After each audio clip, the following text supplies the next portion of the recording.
Hello everyone, welcome back to the channel web for click. और आज हम बात करने वाले हैं हमारे लास्ट टूल के बारे में, जिसका नाम है rip region tool. Rip region tool के साथ में हमें एक टूल और मिलता है, रिप एज टूल। तो आज हम इन दोनों के बारे में जानेंगे। तो सबसे पहले बात करते हैं रिप रीजन टूल के बारे में।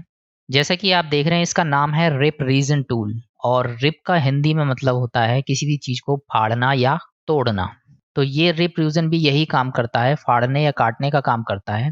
ये दोनों के लिए अप्लाई किया जा सकता है, या तो हम इसे वर्टिसेस में अप्लाई कर सकते हैं या फिर हम इसे एज के लिए अप्लाई कर सकते हैं। तो आइए देख लेते हैं ये किस तरीके से काम करेगा। सबसे पहले वर्टिसेस पे क्लिक करके वर्टिसेस में देख लेते हैं, और कोई एक वर्टिसेस सेलेक्ट करता हूँ।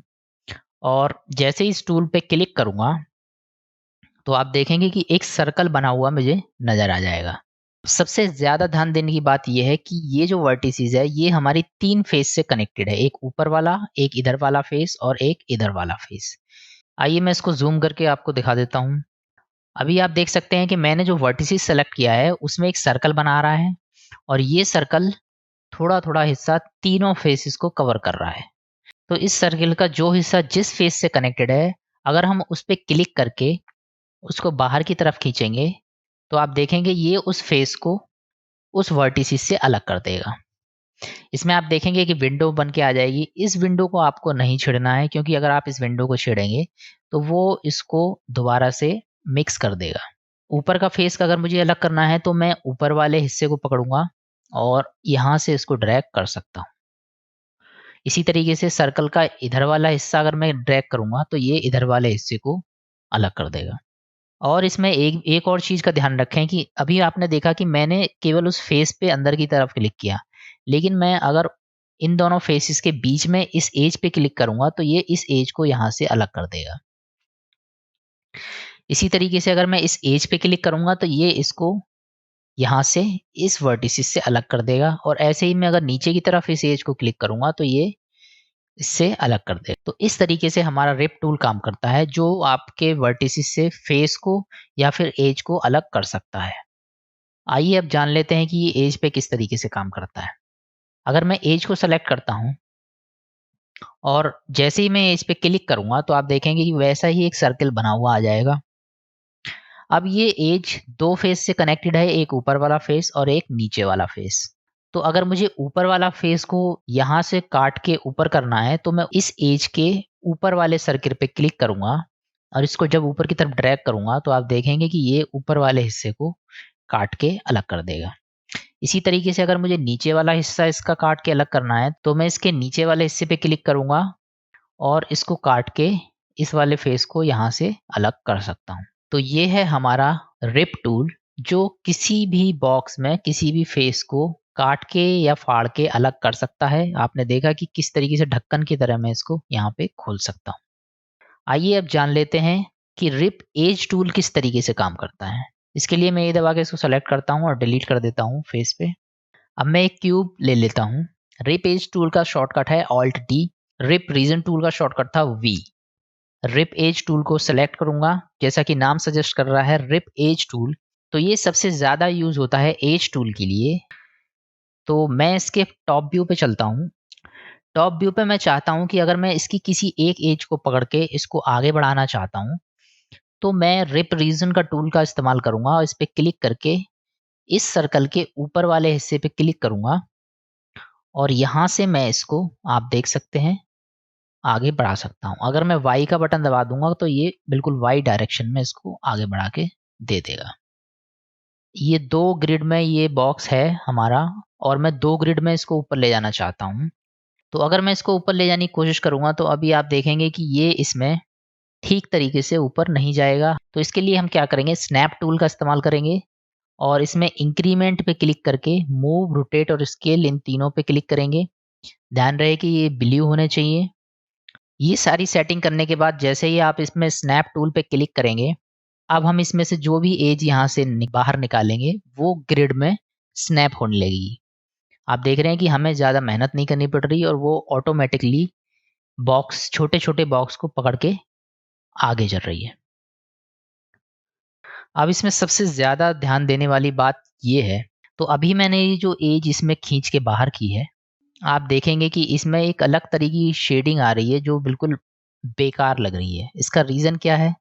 जैसे कि मैंने आपको बताया था कि इसमें ये जो एज है ये 2 फेस से कनेक्टेड है, एक ऊपर वाला, एक नीचे वाला। तो जैसे ही मैं रिप एज टूल से इस फेस को बाहर निकालूँगा, तो ये दोनों फेस को इसके साथ बाहर की तरफ निकालेगा। अब मैंने ये जो फेस अभी इसमें बाहर निकाला है, अगर मैं फेस पे क्लिक करता हूँ और इस फेस को सेलेक्ट करूँगा तो आप देखेंगे कि इसमें इसने इस पूरे फेस को बाहर निकाल दिया है। और इसी तरीके से इसने नीचे भी इस वाले फेस को बाहर निकाल दिया, यानी कि हमारे पास अब ये डबल फेस है। अगर मैं चाहूँ तो ऊपर वाले फेस को यहाँ से डिलीट करता हूँ, डिलीट फेसेस पे। अब ये हमारा एक सिंगल फेस बन चुका है। तो हमेशा एज को बाहर निकालते समय ये ध्यान रखें कि जिस समय आप एज निकाल रहे हैं, वो कितने फेस से कनेक्टेड है। जितने ज़्यादा फेस से वो कनेक्टेड होगी, अगर 2 फेस से कनेक्टेड है तो वो डबल लेयर में उसको बाहर निकालेगा, जो कि आपके ऑब्जेक्ट को खराब कर सकता है। मैं एज पे क्लिक करूँगा और आप देख रहे हैं कि इसमें ये जो एज है अब ये सिंगल फेस से कनेक्टेड है। इसलिए अगर मैं अब इसमें रिप एज टूल का इस्तेमाल करता हूँ तो आराम से आप देख रहे हैं ये ग्रिड के हिसाब से इसको बाहर निकाल देगा। इसी तरीके से अगर मैं इस पे क्लिक करूँगा तो ये इसको, अब मुझे ज़्यादा मेहनत नहीं करनी पड़ी है, आसानी से वो ग्रिड के हिसाब से इसको खींच के बाहर निकाल रहा है, क्योंकि मैंने यहाँ पे ये स्नैप टूल ऑन कर रखा है। तो आप देख सकते हैं कि अब हमारा एक पैकेज बनके तैयार हो गया है, जिसको हम आसानी से कलर कर सकते हैं। एक बार एज बाहर निकल जाएँगी तो एज को बाहर निकलने के बाद सारी एजेस को सेलेक्ट कर सकते हैं हम और मूव टूल से इसको जहाँ भी चाहें वहाँ पे इसको एडजस्ट कर सकते हैं। इस तरीके से ये हमारा पैकेज बनके तैयार हो जाएगा। तो इस तरीके से ये हमारा रिप एज टूल काम करता है किसी भी एज को बाहर निकालने का। इसी तरीके से अगर हम एक और क्यूब ले लेते हैं, अब हमें ये स्नैप टूल की ज़रूरत नहीं है तो मैं इसको यहाँ से हटा देता हूँ। स्नैप टूल का काम खत्म होने के बाद इसको यहाँ से ज़रूर बंद कर दें, नहीं तो आपको बाद में दिक्कत आ सकती है किसी ऑब्जेक्ट को बनाने में। अब मैं चाहता हूँ कि इसका जो भी पैकेज है इसमें छोटा-सा बीच में एक कट लगाएँ और उसको थोड़ा-सा ऊपर करें। तो उसके लिए हमारे पास रिप रीजन टूल का हम इस्तेमाल करेंगे। यहाँ से हम सिंपली इसके एक फेस को कलेक्ट कर लेते हैं और वाई दबा के इस फेस को अलग कर देते हैं। अब मूव टूल से मैं आपको दिखा देता हूँ कि ये फेस इससे अलग हो गया है। तो वाई दबाने से आप इसको अलग कर सकते हैं। अब मैं इसमें एक छोटा-सा कट लगा देता हूँ। कंट्रोल आर दबाऊँगा और यहाँ पे ये कट लग जाएगा। क्लिक करके एक राइट क्लिक लूँगा तो ये कट इसके बीच में सेट हो जाएगा। मैं सिंपली रिप रीजन पे क्लिक करूँगा और इसमें ये वाली एज को सेलेक्ट करूँगा। अब मैं चाहता हूँ कि हल्का-सा इसको ऊपर की तरफ लूँ तो मैं जस्ट इस पे क्लिक करूँगा जिस साइड का मुझे ऊपर लेना है और मैं इसको यहाँ पे लाके छोड़ दूँगा। आप देखेंगे कि हल्का-सा ओपन बॉक्स बन के मेरे सामने आ गया है।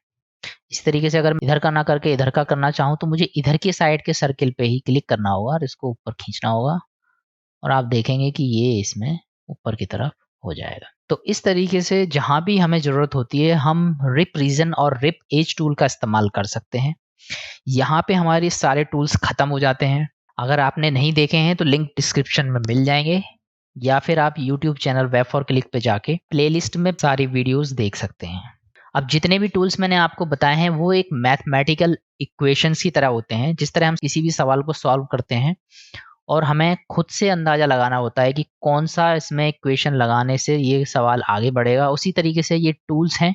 इन सभी टूल्स की नॉलेज आपको होनी चाहिए और जिस समय आप कोई भी ऑब्जेक्ट बनाएँगे, ये आपकी क्रिएटिविटी पे डिपेंड करता है कि कौन से टूल को आप सही तरीके से किस जगह पे इस्तेमाल करते हैं। तो मिलते हैं नेक्स्ट वीडियो में, तब तक के लिए गुड बाय।